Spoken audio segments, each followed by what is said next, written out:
Cigarette এটা মুসলমানদের জন্য হারাম হারাম হারাম। কোন মানুষ বলতে পারে না যে সিগারেট হালাল, কোন মানুষের পক্ষে বলা সম্ভব না।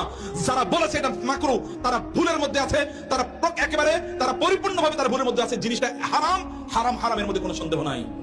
কারণ এই জিনিস খাওয়ার আগে বিসমিল্লাহ বলা যায় না, খাওয়ার পরে আলহামদুলিল্লাহ বলা যায় না। এটা প্রচন্ড দুর্গন্ধময়, এর মধ্যে জাহান্নামের 3টি উপাদান আছে, এর মধ্যে জাহান্নামের আগুন আছে, এর মধ্যে জাহান্নামের ধোঁয়া আছে এবং এই জাহান্নামের দুর্গন্ধ আছে। কয়টা উপাদান আছে জাহান্নামের? জাহান্নামের 3টা উপাদান এর মধ্যে আছে। এটা কোনো মানুষের সামনে খাওয়া যায় না, ভালো মানুষের সামনে খাওয়া যায় না, পিতামাতার সামনে খাওয়া যায় না, আলেম ওলামার সামনে খাওয়া যায় না, মসজিদে গিয়ে খাওয়া যায় না, টয়লেটে গিয়ে কেবলমাত্র খাওয়া যায়। কত নিকৃষ্ট এগুলো মুসলমানদের মুখে কিভাবে ওঠে! এখানে যারা আছেন এখন শপথ করে বলবেন এই যে সিগারেট বা ইত্তকার আপনারা গ্রহণ করবেন না, হাত তুলে বলেন। অনেকে ভয়ে আছে, এতদিন খাইলাম এখন কি এটা ছাড়িয়ে দেবো। বলুন না, হিম্মত করুন, আল্লাহ তাআলা শক্তি দেওয়ার মালিক। বলুন আল্লাহ আর এটা কখনোই স্পর্শ করবো না। বলতে পারবেন তো নাকি? এটা বলুন, আল্লাহ সুবহানাহু ওয়া তাআলা যেন আপনাদের জন্য সহজ করে দেন। রমাদান আসছে সামনে, প্র্যাকটিস করেন না।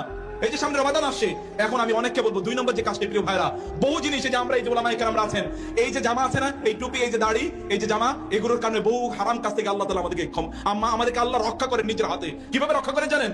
এই দাড়ি টুপির কারণে খারাপ জিনিসের দিকে তাকাতেই পারি না। এই টুপি এই জামা কাপড় নিয়ে কি সিনেমা হলে ঢুকতে পারবো?